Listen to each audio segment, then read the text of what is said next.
Let me set the scene for you. We're in the sun-scorched deserts of Arabia, right after a battle that literally changed everything. This isn't a story about war, though. It's a story about what happens inside a man's heart. It's about a secret pact, a poisoned sword, and a final confrontation that nobody could have seen coming. This is the story of the assassin's secret. And that, right there, is the core question of this whole explainer. I mean, think about it. How does someone who is a sworn, dedicated enemy turn into a devoted, loyal friend? We're going to follow the journey of a man who traveled hundreds of miles with one goal, to kill. But he ends up finding something completely different. How in the world does a change that profound actually happen? So our story kicks off right after the Battle of Badr. Now, this was a massive turning point. The outcome of this single battle sent shockwaves across the entire Arabian Peninsula, and it created two totally different realities for the rival cities of Al-Madeenah and Makkah. Okay, so on one side, you've got the new Muslim community in Al-Madeenah. For them, the victory at Badr was huge. Their reputations skyrocketed, and their economy completely bounced back. You know, for the first time in almost 2 years, they weren't just scraping by anymore.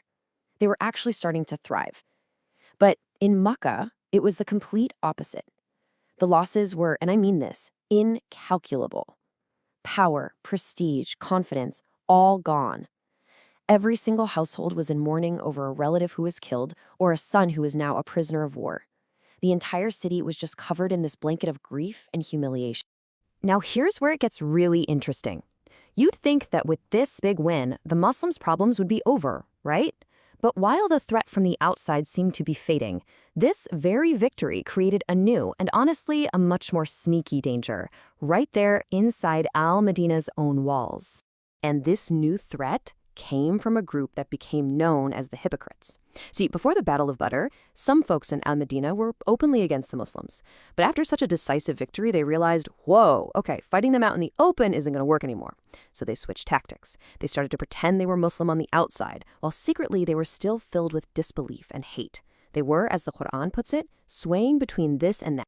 And make no mistake, this wasn't just some small disagreement. This internal threat was considered so serious that a divine warning was revealed about it, making it crystal clear just how dangerous this kind of two-faced behavior was.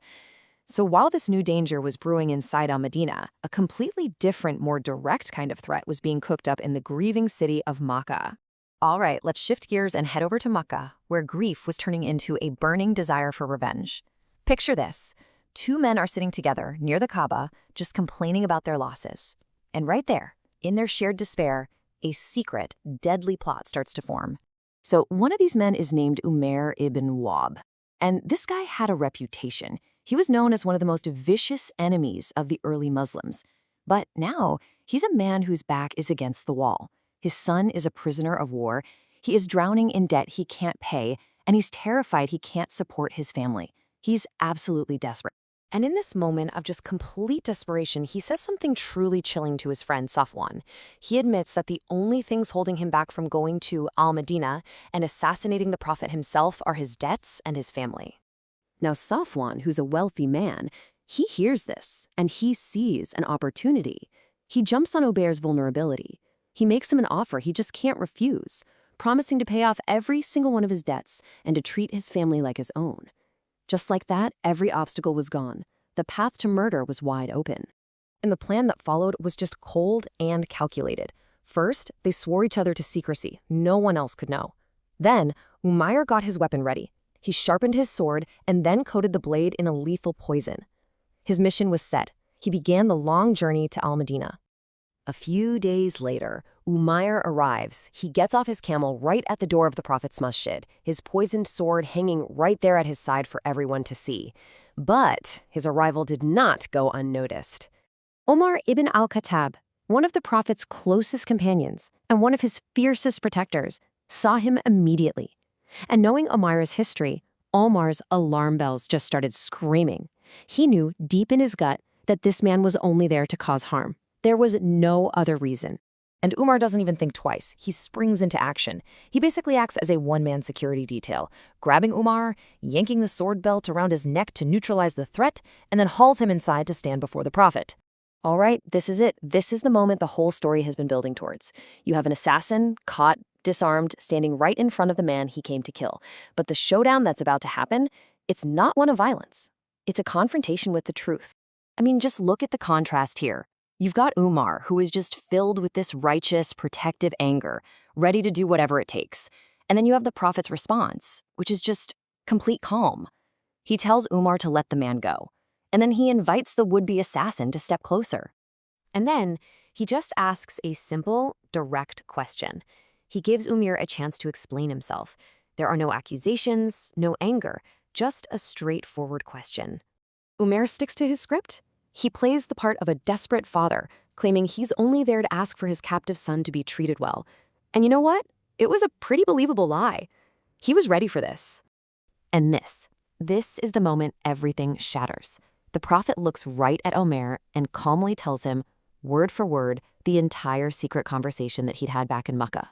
He described the pact with Safwan, the offer to pay his debts, the promise to care for his family, and the ultimate mission to kill him. This was a secret that only 2 men on the entire planet were supposed to know. And in that single instant, everything changed. Faced with undeniable, miraculous proof, the assassin's entire world just fell apart. And in the rubble, something entirely new was about to be built. Umair's change of heart was immediate. It was absolute. He declared his faith right there on the spot, and his logic was just undeniable. He said, look, there was nobody else there. No spy, no messenger, no human could have possibly known what we talked about. The only way he could have known that was if the news came from God himself. The proof was just irrefutable. But what happens next? Wow. This might be the most powerful part of the whole story. What was the response to a literal assassination attempt? It wasn't revenge. It wasn't prison. It wasn't execution. It was mercy and education. The Prophet turned to his companions and called this former assassin their brother. He told them to teach him, to welcome him, and, as a final act of incredible grace, to release his son from captivity. And with that, Umair's transformation was total.